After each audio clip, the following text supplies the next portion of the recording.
Shopping is hard. I can never find anything in my size. I don't even know my size. I buy my clothes the same place I buy my groceries. There's a better way. Make it easy with Stitch Fix. Just share your size, style, budget, and done. Your personal stylist sends pieces picked just for you. That was easy. Stitch Fix. Online personal styling for everyone. Free shipping and returns. No subscription required. Get started today at stitchfix.com. Today's episode is brought to you by SalesCred Pro, the strategic resource for B2B sales that fortifies your credibility and accelerates the trust building needed for building successful business relationships. Get your free 7-day trial now at salescred.com/pro. Welcome to the Manage Smarter podcast with hosts C. Lee Smith and Audrey Strong.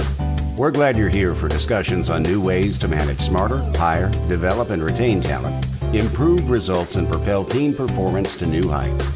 This is the Manage Smarter podcast. We're going to talk about negotiating today. And, you may think that you're good at it, but you probably aren't, because the guy we have as a guest today, fantastic. This is his jam. And we're going to get pretty granular, right, Lee? I remember an old TV commercial. I don't remember who it was for. I don't remember where I saw it. But basically, the gist of it was, you don't get what you deserve, you get what you negotiate. And so this is why this is such an important topic to me, because we all have to negotiate stuff. I mean, from the very first time we get our very first job, and it never ends. It never ends. And the other thing I'm delighted about too, Audrey, is that I think this is the first time this has ever happened. You're an Ohio University graduate. I'm an Ohio University graduate. And our guest is an Ohio University graduate. So OU, oh yeah. There we go. I mean, a lot is at stake here. OU's reputation is really kind of standing on this podcast. Oh, yes. The Scripps School of Communications is quaking in their boots right now. It'll be superb, I promise. Welcome to Manage Smarter, everyone. My name is Audrey Strong. I'm the Senior Vice President of Communications from Ohio University here at Sales Fuel. And I'm C. Lee Smith. I'm the founder and CEO of Sales Fuel. Okay. Andres Lares, managing partner at Shapiro Negotiations Institute, co-author of a book called Persuade, the 4-step process to influence people and decisions. Andres' expertise ranges from coaching live negotiations for sports clients, including, get this, the Cleveland Browns, Brooklyn Nets, and more, to developing online content for facilitating real estate, advisory, media, banking, and pharmaceutical programs. He is a guest lecturer on negotiation and influencing at various universities, including OU, which we've mentioned, and annually teaches a sports negotiation course at Johns Hopkins University. And are you in Baltimore currently live? I'm in Baltimore, yep. Actually, I'm a couple of minutes away from the campus, so it's very convenient.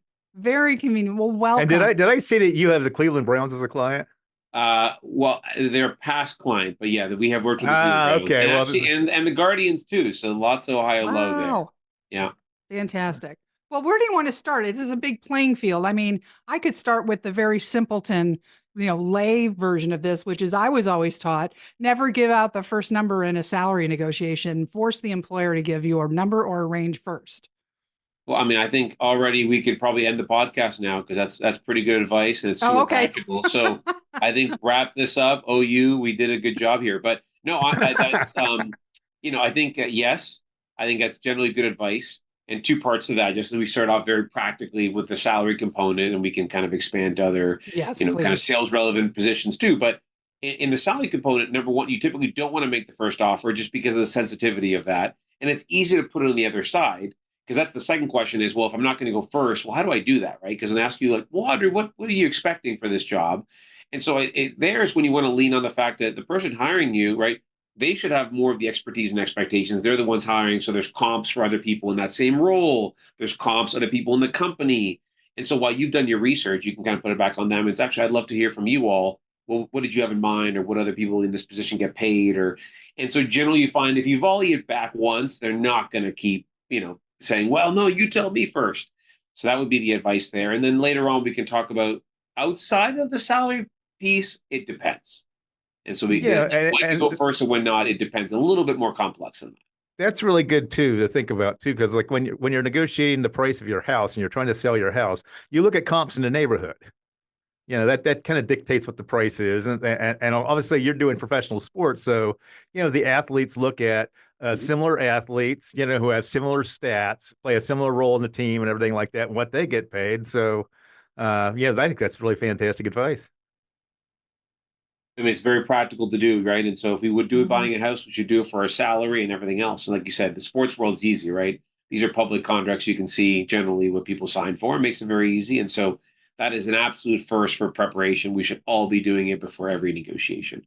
What I also notice from sports is that if you can't get what you want, uh, in dollars or whatever, go for term. Is that something that you see in sports, and is that advice that, or is that a strategy that you can see working in the business world? I would say I love that concept, but I'd broaden it a little bit more to the best part of that piece is that you don't want to focus on just one thing, right? And so again, whether it's salary, you're selling something. Let's move now to if you're selling enterprise software or product of some kind, right? So it's unlikely that your contract's going to have one term in it, the price, and that's it, right? So it's going to have the price, going to have the term, but it's going to have liability and warranty and all of these other pieces and how much you service that product. And there's going to be a million other and insurance. And so what happens is you don't want to be negotiating one thing, which is really counterintuitive. Like most people are thinking, well, I don't really want to ask Audrey to leave like for 5 things. But it's the opposite. If you are working through 5, 6, 7 negotiables, you start to do the best way to optimize, which is trading things that are most important to you for less important to them and vice versa. So you start to realize that, for a salary for a second, I care about title and my regular compensation. I'm more flexible on the bonus and I'm more flexible on the, the PTO, for example, or vice versa, or the health insurance, the 401k matching, or, all of these things. And so you want to bundle those things. Then you start to trade. If you're negotiating over one thing, that's a fixed sum. It's literally every dollar out of my pocket isn't yours and vice versa. So this 4-step process that's part of your book, let's go to 10,000 feet on negotiating. So negotiating with Lee on an internal thing, or negotiating for a job, just negotiating in general, or I'm a salesperson.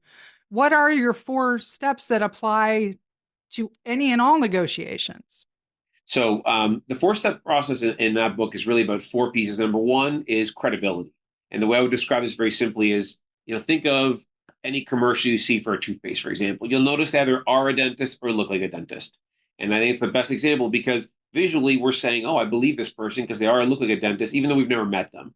So you transfer credibility in areas of knowledge. And actually that transfers to areas where they have no particular skills even. So you think of an athlete that could be doing a commercial for something totally unrelated. Obviously Gatorade makes sense, but an athlete that's doing a commercial for pillows, and it could be like, oh, this is my favorite pillow. They may not be a sleep expert, but because they have credibility in one field, it actually transfers. So it really is, you want to build credibility so the other side cares, number 1. Number 2 is you want to engage emotion. And the big takeaway here is people make decisions emotionally and then they justify them rationally. And so often we want to persuade other people. We're saying, oh, these are the 15 ways that, you can do this, or these are the 3 reasons you should pick me, right, against their competitors or whatever you're saying. And you've got to take a step back and realize, what's the emotional lever I want to pull? Then comes logic is the 3rd one. And logic is the one we're naturally most inclined to do, right? That's the evidence, the data. And so really it's there, but you understand its time and place. And the one caveat I would say is if you can do it in a story that's compelling, it's a heck of a lot better than 15 slides with 30 data points. I mean, you essentially just, go ahead. I'm sorry, go ahead. So the last thing I would say is those first 3 I covered are based on Aristotle, actually. So in 350 BC, I'll pull a page out of our own book and say, who do you borrow credibility from? I think Aristotle was a pretty smart and well-respected person, so we're going to borrow it from him. But what happened is we added one other piece. So he was brilliant, but he wasn't really a good sales guy, and not all that practical either, I don't think, from his writing. So we added facilitate action. And that is creating the environment that makes it as likely as possible that the action you want takes place. So how do you do that? Otherwise, you get into, Audrey, what do you think? That's great. And then 2 weeks later, when I check in, Audrey, did you do what we talked about? No, I got competing priorities. So you want to kind of make sure it gets done. So sorry, Lee, what were you going to ask? Oh, I was going to say exactly what you just said. So closing. Yeah. So how do you do that? How do you get the close? How do you get the close? Well, we could talk a whole session on that, but a couple of things we talk about. For example, one easy one to put into place is providing typically around 3 options. So why do we do that? When we provide options, you're essentially putting a box that works for you, but you're giving the other person really a sense of choice, and you want that independence and sense of choice, but you don't want so many options that it's essentially overwhelming. And there's lots of really interesting studies that there's so many options, you do nothing, right? Paralysis by analysis. But you don't want to give too few options of one or two because it feels like an ultimatum. I'm telling you what to do. So one easy one makes it more likely to create that environment is give approximately 3 options that the person can pick from. And usually it's more likely they'll move forward. Go ahead. The CEO of your company, Ronald Shapiro. I see there's a book on the website called The Power of Nice and how that relates to negotiation. And I'm really curious about these 3 phases of negotiation, but I'm really kind of curious about how the power of nice plays into all of this. Well, that's a great question. So behind me, actually, that's it right there, Power of Nice. And the one we talked about earlier is Persuade. Yep. So they're right behind me. So Ron founded the company 29 years ago, is still involved. So I took over about 7 years ago now, but he's still involved. So he actually, the 10-second story in that, which is, for any sports fan is unbelievable, is that he was actually a sports agent. He was many things, civil rights attorney and lots, accomplished in many ways.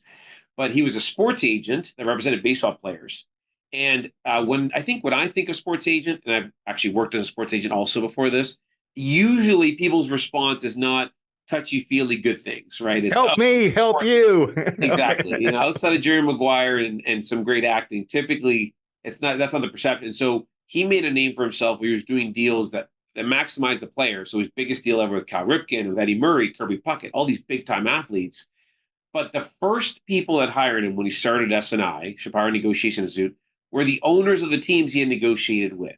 Wow. And that's what made it so unique. And so then he wrote The Power of Nice, that it's like, you don't have to be a fill in the blank, bad word to get what you want. As a matter of fact, you can still be aggressive.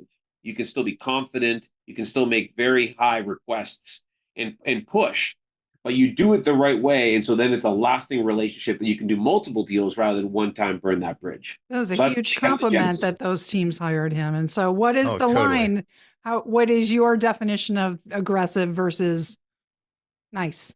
Well, so, a couple of simple things that we always talk about is, number one, the way you do it is equally as important. So, for example, we teach a lot of spending time on asking questions and deep discovery, right? Because if you think about it, deep discovery does 2 things. If I ask a lot of questions of Audrey, number one, I'm going to find out what you care about so I can help to give it to you. So that means empathy. So that part of the Power of Nice is talking about empathy. I need to find out what you care about to give it to you.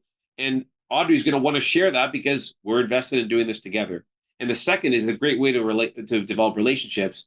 How many people do you talk to that ask you lots of questions that are genuinely curious? Then you finish the conversation and you don't feel that was a pleasure to talk to them, right? And so what you're doing is you're doing both of those things. So that's an example of Power of Nice. You're not giving anything away. You're asking for information. You're listening based on genuine curiosity. And that drives home discovery and empathy. And that's really important. Lee, I want to go back to one thing you said, just so we don't leave that hanging. The book is called The Power of Nice. It's based on 3 Ps. And that's really oversimplifying, but negotiation has 3 key phases. Preparation, which is the only aspect of a negotiation in which you have control. Probing, which is what I just talked about, asking great questions. You're not asking questions that catch someone, right? It's not like the silver bullet, like, where were you on the night of the 14th, Lee, trying to catch them? And then finally propose. And that's what everyone thinks of negotiating. But how do you do that in a way that maximizes your share while still satisfying the other side? What goes into a good proposal versus a bad proposal? Well, you shouldn't be making one unless you have information. So that deep discovery should come before. That's one big one that unfortunately not everyone does, right? We're good problem solvers. We race the solutions, but we probably should do a little bit more discovery before we propose is one of them. And another one that ties into all of this is aim high within reason when you're making your proposals. And so then the question is, what's reason? And that's where it goes back to the comparables, what we call precedents. Use the best precedents you can use, right? The best house around the corner, the best player that's similar to your athlete, that kind of thing. This goes to one of my pet peeves, is like when people say it never hurts to ask.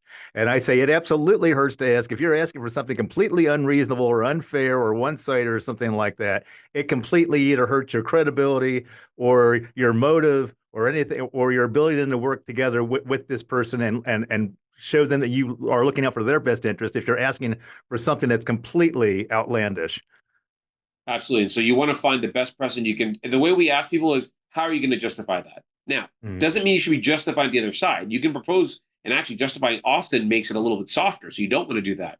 But if they respond and say, Lee, are you crazy? What do you base that on? You better have a good response. And if you don't, that's probably not the first offer you should be making. I have a question. Coming out of my years at OU, going into television news for 15 years, which is a very high supply, low demand employee pool, where they'd say, cut it out, Audrey. We have 100 resume tapes in our office, and we'll just pick one of them, and you can leave or whatever. Well, if you're in a high supply, low demand career, or you have a weak place at the table within your organization, or you're a young Gen Zer that wants a promotion or wants a promotion, and you've worked there 6 months, a weak position at the start for negotiating. How do you overcome that, whatever the deal is to be done? Yeah, and there's a couple of things. I mean, the things you can control is out prepare, right? So if I'm doing that, I'd be thinking about what does Lee care about, what does Audrey care about, how do I position myself and put more time and effort than others. I think number one, number two, realistic about the leverage, right? So I think in that space is very similar to in sports, right? So to break into sports is very difficult, and then as you get going in sports, you get to the point where it's the opposite. At the very top, everyone knows everyone. So I think you want to be, you want to kind of get your foot in the door, not have an ego, out prepare others. I think is where you start. Now, I'm not a big fan of, for example, unpaid internships or things like that. And I think the reality is, I think you should be compensated for doing work, but being willing to, like I say this to people, I reach out, how do I get into sports? And I say, take one of those internships that you weren't sure about, but take it as serious as you would a full-time job and then some. And what's going to happen is there'll be 20 people at that training camp internship in the NFL, for example, but you're the only one who's doing everything plus some. And then when it's done, who do you think they're going to remember? The 19 people that just kind of did, what was asked and nothing else? Or that one person who was the first one in, last one out, clearly prepared, thought through, brought some ideas, was humble. It's easy choice. And then after that, you'll find the second, third, fourth are easy. And generally at that point, you're not even applying for jobs. I think people are calling you, I would say, in those kind of smaller, more competitive markets. One of your bullet points of topic is how to follow up negotiating without being annoying. This could be for any negotiation. So I like the without being annoying part is what intrigues me, because I'm probably guilty of that myself. So the being annoying part. Yeah. Yeah. Me too. I'm not going to say anything. We're in it together. We're in it together. The only way you can give advice, I think, if you've made some mistakes yourself. So you put me down in that category. I think. So one of the things we talk about is think about it as delivering value. That's kind of the best way to think about it is, if I'm going to send this to Audrey to stay on top, am I delivering value? So it also means that empathy, I'm thinking about you. I'm not checking in on Audrey, have you made a decision yet because I want my commission? I'm checking on Audrey because I wonder if there's questions that I can answer, if there's a way I can help you build a better case internally. If your colleagues have questions, that if there's ways I can make you look good, right? It's about you, not about me. So I think that's probably, there's some other micro kind of tips, but I think the big one is think about them, not you. Talk about the power of patience in negotiating. Because it seems to me that if you're just trying to get a deal done, you're rushing and everything like that. It seems to me like you're more likely to leave stuff on the table, make mistakes or whatever.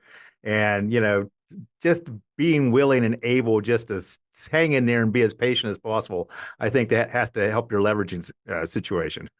I love the question. And I've been doing this for 15 years. And I think I often will ask, so we talk about having a devil's advocate. So if you're in a big negotiation, having someone that you can run things by, that can beat up everything you do and say before you kind of get to the real negotiation table. And I use in a couple, and I can tell you that one of the biggest things that when we're advising on deals is we'll remind people that this is not going to get done in that first offer. It's going to take multiple iterations. I can't tell you how many times Lee will come to me with a deal and like, we're one deal away. This is my next offer. And the first thing I say is, Lee, you're not one offer away. And it's not going to end this week. It's probably going to be 6 weeks, and there's probably going to be 7 offers. And then even just that alone makes you think about your next offer and gives you more patience, and you slow down. I can't tell you how many times the devil's advocates, even doing this for 15 years, studying it, living and breathing it, it's the most common way you can provide value, I think, to a peer, to yourself, is like taking a step back, taking a breath, and realizing that patience is so important. It's rarely going to happen at the pace that you want. And realizing that early makes a huge difference, right? Because if you're the one that's got urgency and starts getting desperate, that's leverage being thrown out the window. What about the power of walking away? Well, if you're not willing to walk away, then you're probably getting extorted, right? So I think you got to be really careful there. So I think that walking away, I would say that one of the most powerful ways to gain leverage is to have alternatives. And walk away is one of them. So it is about increasing the number of alternatives for you and the value of those alternatives. And if you can, and you're slightly, you're being aggressive, you can minimize the alternatives of the other party. But alternatives are everything, and walking away is one of them. So you got to be willing to walk away, and you got to have alternatives. How about this? I really like your proposal, but it's just not in the budget. They're not in the budget. Well, it's very rare for salespeople to hear that, I think, right, Lee? No one hears that. What? So there's a lot of things you could do. But my favorite is, of course, and you'll hear this in everything that we're talking about, is asking a good question. So, for example, one of the ones that I like to is, Lee, I understand it's not in the budget. And so the two questions I would start with, number one, if it was in the budget, if you had enough money to do this, is this something that you would recommend internally? So I want to find out, is not in the budget an excuse? Do you actually believe in it? Those things, right? So number one, I want to find out, is Lee a supporter or not? And then number two is, have you ever been in a situation where it wasn't in the budget and found another budget or another way to get something done? So those would be two questions I'd have up my sleeve if you get the common, it's not in the budget. Well, your website is ShapiroNegotiations.com. His LinkedIn, I'm going to spell your name, Andres, so everybody knows how to. Andres, and the last name Lares, Lares. Lee, do you have a final question? Yeah, I would say the other one would be this: is like, we're happy with who we already have. I'm happy with who we got playing third base right now. I'm happy with who's supplying these widgets to us right now. Go away. Yeah, so I think this one will be kind of a little bit more technical in nature. The response to that would be, let's go back to what we talked about earlier, which is emotion. You're not going with logic. It's not we've been around for 29 years or we have 7 other features they don't have. Number one is you want to think about an emotion. And specifically, I would think about an emotion that can cause a little bit of fear or doubt, right? Lee, what are you missing out by not looking at this? What are you missing out by your competitors looking at this and you're not, or by not taking advantage of this potential benefit you would have? Or so that I would be thinking about that.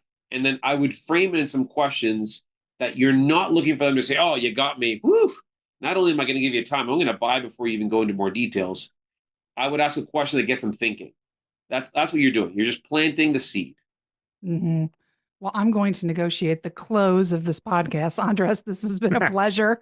Really great stuff. And obviously, if you need somebody to do a deal with you or advise you, he is your man. It's ShapiroNegotiations.com. They can reach you there. Just go through the website and form fill. Is that how you Go like to the to? website. Okay. We're on LinkedIn and we got lots of blogs. So yeah, find us in any of those places. And just wait for the Alumni Association to call us now. No. But they're not going to ask for money. Don't worry about that. No, they never do that. No, we'll let you handle that. Okay. Thanks, Andres. Pleasure.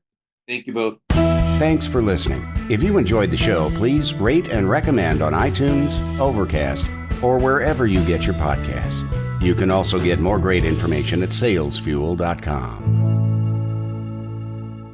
This podcast is a part of the C-Suite Radio Network. For more top business podcasts, visit c-suiteradio.com.